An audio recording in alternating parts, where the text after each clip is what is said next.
Everyone, होला my students. इस lecture में हम लोग पढ़ने जा रहे हैं lines and angles, all concepts. Okay, हम लोग इसमें सारे के सारे कॉन्सेप्ट्स देखेंगे लाइंस और एंगल्स से।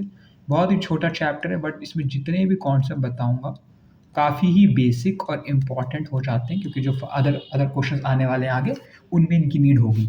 ठीक है, आप एसएससी का कोई भी एग्जाम तैयारी कर रहे हो तो लाइंस एंड एंगल में इससे बाहर नथिंग। ओके, इनसे बाहर कुछ नहीं होगा। हाँ, आप लोगों को नोट्स लिखने की कोई ज़रूरत नहीं, इसकी पीडीएफ मैं आपको डिस्क्रिप्शन में दे दूंगा, वहाँ से डाउनलोड कर सकते हो। ठीक है, तो चलिए स्टार्ट करते हैं। सबसे पहले पॉइंट क्या होता है, मैं जो चीज़ बताऊंगा एग्जाम पॉइंट ऑफ व्यू से बहुत इंपॉर्टेंट होगी, कुछ भी अननेसेसरी या फालतू की चीज़ नहीं बताऊंगा। अब आप कहेंगे सर पॉइंट क्यों बता रहे, कभी कभी एमटीएस के एग्जाम में, सीएचएसएल एग्जाम में पॉइंट का पूछा जा सकता है।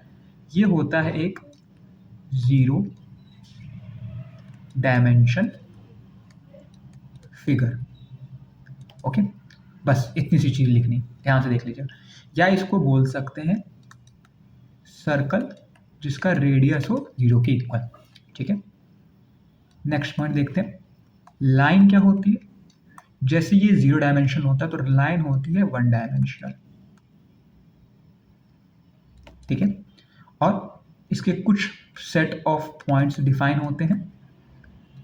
अगर सेट ऑफ पॉइंट्स में 2 पॉइंट्स होंगे, अगर set of point 2 and points होंगे तो उनको हम लोग लाइन सेगमेंट कह देते हैं। अगर 1 एंड पॉइंट होगा उसको हम लोग रे कह देते हैं, और एक तरफ से एक्सटेंड करती रहती है। लाइन सेगमेंट पूरे के दोनों तरफ फुल स्टॉप होता है, तो डिपेंड करता है कि आपने कितनी लाइन बना रखी है, उसके हिसाब से चेंज भी हो सकती है। ठीक है, वरना तो अगर एक बार उसकी पोजीशन फिक्स होगा फिर नहीं हो सकती वो आगे। ठीक, चलिए आगे बढ़ते हैं।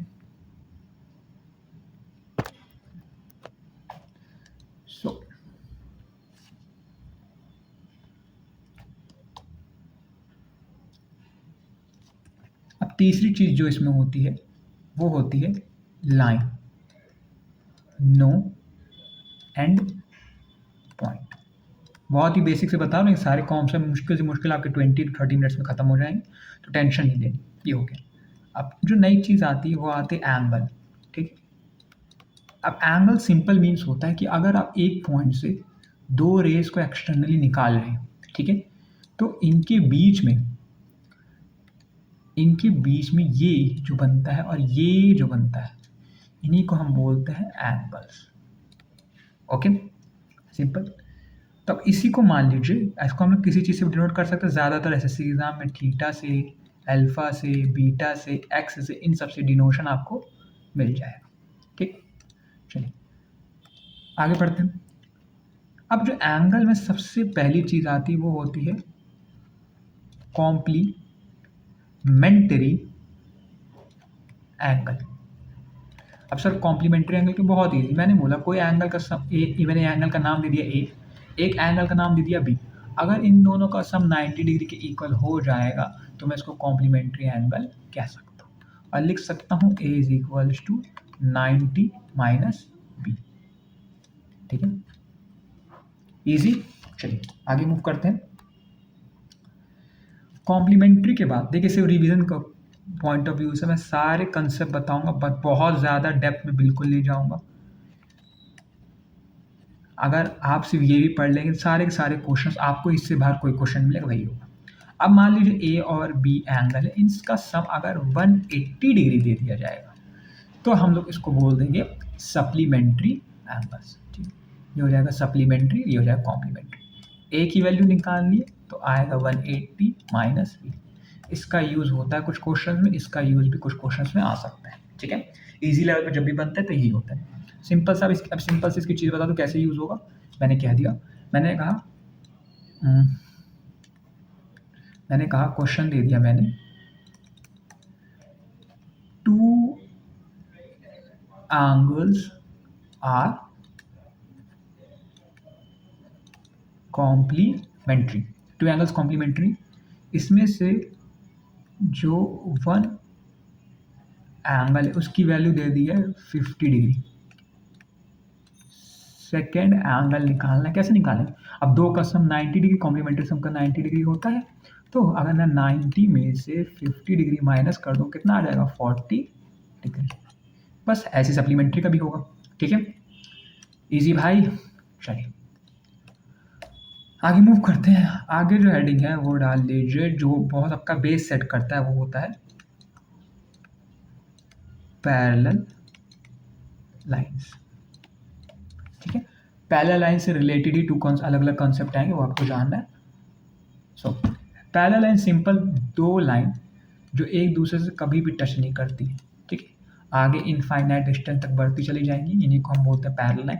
जैसे देखिए आपको ये लाइन और ये लाइन जो नोटबुक की में लाइन दिख रही है, यहाँ ये दोनों दिख रही है, ये दोनों कभी भी एक दूसरे से टच नहीं करेंगी क्योंकि एकदम पैरेलल जा रही है। ठीक है, इसी में कॉन्सेप्ट आता है ट्रावर्सल लाइन्स का।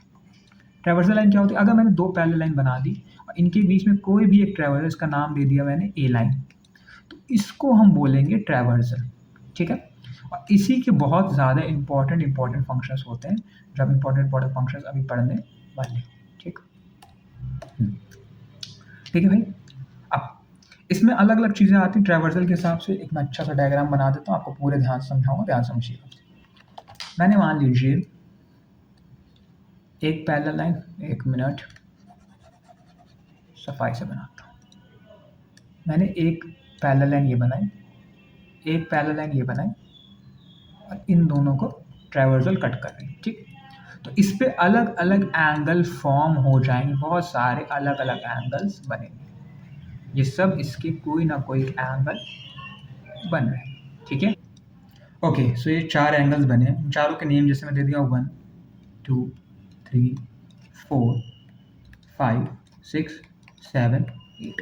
तो यहाँ पर क्या होगा, जो एंगल 1 होगा ये एंगल 6 के इक्वल हो जाएगा। ठीक है, एंगल जो अपना 2 होगा वो एंगल 7 के इक्वल होगा, एंगल 3 अपना एंगल 8 के इक्वल होगा, और एंगल 4 अपना एंगल 5 के इक्वल हो जाएगा। इसको बोलते हैं करस्पॉन्डिंग एंगल्स। ठीक है, मतलब देखिए ये नीचे है, ये भी नीचे, तो इक्वल हो गया। ये नीचे है, ये भी नीचे, इक्वल हो गया। ये ऊपर है इक्वल हो गया। ये ऊपर है, ये ऊपर इक्वल। ठीक है, अब अगले जो एंगल्स इक्वल जो होते हैं, जो अगले एंगल्स इक्वल होते हैं, ध्यान से देखिएगा, इनको हम बोलते हैं भैया, बहुत ही इजी चीज़ है, अल्टरनेट एंगल्स।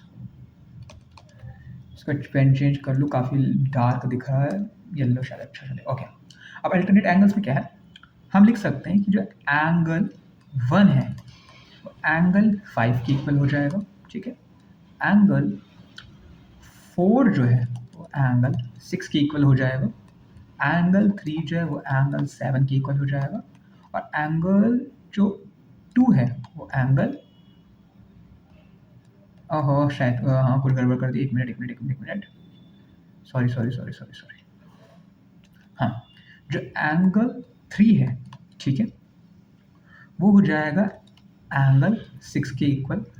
ठीक है, जो एंगल अपने पास 2 था वो हो जाएगा एंगल 5 की। इन्हीं को हम बोलते हैं अल्टरनेट एंगल्स। समझ रहे? मतलब इधर वाला जो वो इधर वाले के इक्वल, इधर वाला जो है वो इधर वाले का, ये इसके इक्वल और ये इसकी इक्वल, उल्टा हो जाएगा। ठीक है भाई, इजी। चलिए ओके, अब इसी फिगर को आगे ले चलते हैं। ओके, इसी फिगर को एक मिनट यहाँ से इसको मारते हैं कॉपी। ठीक है, कॉपी करते हैं और इसी को यहाँ लाके कर देते हैं पेस्ट। ओके, अब देखिए इसमें पेन चेंज करता हूँ फटाक से चेंज हो रहा, सियान कलर। ओके, इसमें जो एंगल अपना ये है 2 है और एंगल जो 6 है, ये आपको एक ही तरफ दिख रहे होंगे। इनका सम हमेशा होता है 180 डिग्री। ठीक है, इनको हम बोलते हैं को इंटीरियर एंगल्स। ओके, और एंगल 3 प्लस एंगल 5 भी 180 डिग्री होता है। ये लॉजिकली इसका सम भी 180 डिग्री ही होता है। Okay, easy. चलो अब मूविंग टू नेक्स्ट, जो अगला कंसेप्ट है ये भी काफ़ी इंपॉर्टेंट है, काफ़ी बार पूछा जा सकता है।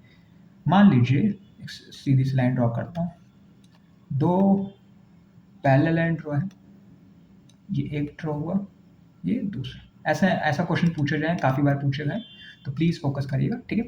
अब इसमें ये एंगल जो ये, इसकी वैल्यू दे दी अल्फा। ओके, इस एंगल की वैल्यू दे दी थीटा।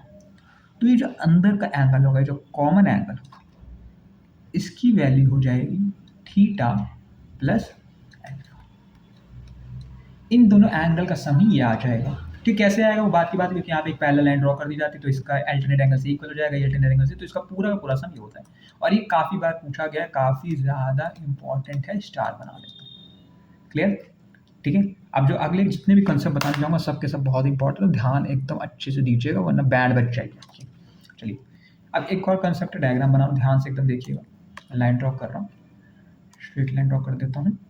मान लीजिए एक स्ट्रेट लाइन, ये ट्रावर्सल से, ओके, 3 पैरेलल लाइंस क्रॉस हो रही है, या चलिए 4 ले लेता हूँ, 4 ट्रावर्सल्स क्रॉस हो रही है। ओके, इन सब के नाम देख लीजिएगा, ये सब पैरेलल है बता दूं, और ये ट्रावर्सल है। इसका नाम दे दिया ए ई, इसका बी नाम दे देते हैं, इसका नाम दे देते हैं सी, इसका नाम दे देते हैं डी। इसका नाम दे दिया मैंने डी, इसका नाम दे देते हैं एफ जी एच। देखिए कंसेप्ट क्या है, मान लीजिए ये इस पूरी लाइन का रेशियो ए है, ठीक है, इसका है बी, इसकी बात कर रहा हूँ, इसकी बात कर रहा हूँ, ठीक है, ये है सी, इसे मान लेते हैं पी क्यू आर, ये लाइंस का रेशियो। अगर ये दे रखा है, ये पैरेलल है, ये तीनों के तीनों पैरेलल हैं, और ये इनके बीच के तीनों का रेशियो दे रखा होगा, तो हम लिख सकते हैं A ratio B ratio C is equals to P ratio Q ratio R, ये लिखा जा सकता है। और इसको लिख सकते हैं a upon a plus b plus c is equals to p upon p plus q plus r, ठीक है। बहुत ही इजी कॉन्सेप्ट है, बट बहुत ही ज़्यादा, रुक जाइए मैं ये बना दूँ, इतना इम्पॉर्टेंट है ना, इतना ज़्यादा इम्पॉर्टेंट है, इम्पॉर्टेंट लिख लीजिएगा, ठीक है। या मैं इसके नीचे अंडरलाइन भी कर देता हूँ कि आप लोग बाद में इसको अच्छे से याद करिए। पूरे लाइंस और एंगल्स में यही तक इम्पॉर्टेंट कंसेप्ट है, बढ़िया वाला। ओके, चलिए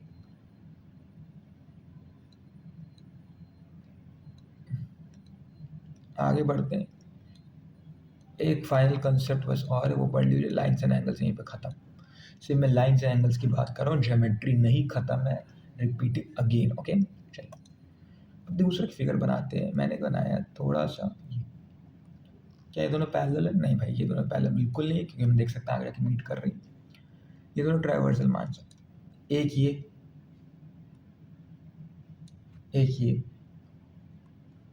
और एक ये 3 पैरेलल बना लिया, ये 3 पैरेलल हो गए। अब मैं क्या कर रहा हूँ, इनके नाम दे दो फिर से। अब ये जो है ये ए में ब्रेक हुआ है, ठीक है, इसे मान लेते हैं भाई ए अपना, बी अपना, सी अपना, डी अपना, ई अपना और एफ, ठीक है। ये मान लेते हैं एम रेशियो में ब्रेक डाउन हुआ है, ये मान लेते हैं एन रेशियो में ब्रेक डाउन हुआ है, ये मान लेते हैं बी रेशियो में ब्रेक डाउन हुआ है। अब जब ये सब चीज़ें हो गई तो मैं देखो क्या करना, दिमाग लगाया, बहुत ईजी। ये जो है ये इसके साथ मल्टीप्लाई में जाएगा, और ये जो भाई साहब है ये इसके साथ मल्टीप्लाई में जाएंगे, और जब ये दोनों जाएंगे तो हम लिख सकते हैं बीच वाली इस वाली लाइन की value B E is equals to A N plus B M, भाई जो ऊपर और नीचे मल्टीप्लाई में चलेगा ये दोनों दोनों, upon M plus N. Means जो ऊपर की वैल्यू इधर की वैल्यू इनटू रेशियो, रुक जाए, वैल्यू इनटू रेशियो, रेशियो में जिसमें डिवाइड है, plus value into ratio again, नीचे रेशियो का सम। ठीक है, आई होप अंडरस्टूड। इसमें एक छोटा सा पॉइंट और मेंशन कर देते हैं कि जो अपना A B upon B C होगा वो D E upon E F और वो इक्वल होगा एम अपॉन एम। ये तो इजी कंसेप्ट है, रेशियो सेम है, A B upon B C is equal to D E upon E F is equals to ये वाली लाइन है, ए बी बोलो चाहे एम बोलो बात तो वही है और सेम रेशियो में डिवाइड होता है।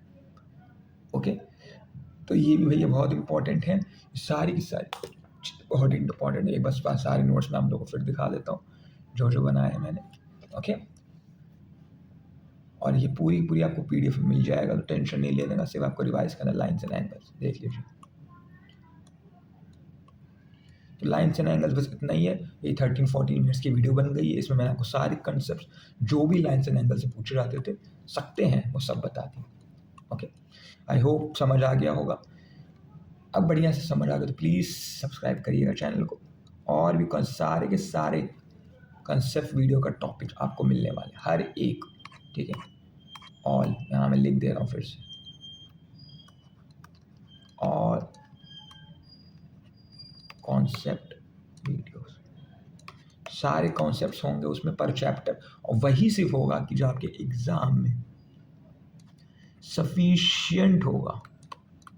ऐसे आप कोई भी कुछ एग्ज़ाम में थोड़ा बहुत दिमाग लगाना पड़ सकता है, बाकी जो एग्ज़ाम वगैरह है जिसमें हम लोगों को डायरेक्टली फॉर्मूले वगैरह रख के, जैसे कांस्टेबल का हो गया, एमटीएस का हो गया, एमटीएस में भी थोड़ा डिफिकल्टी आ जाती है, लेकिन अगर आप उन कंसेप्ट को भी याद कर लो तो इनसे बाहर तो कुछ नहीं आने वाला, क्योंकि भैया क्या मैथ्स एक कंसेप्ट है। ठीक, सो आज के लिए थैंक यू, बाय बाय।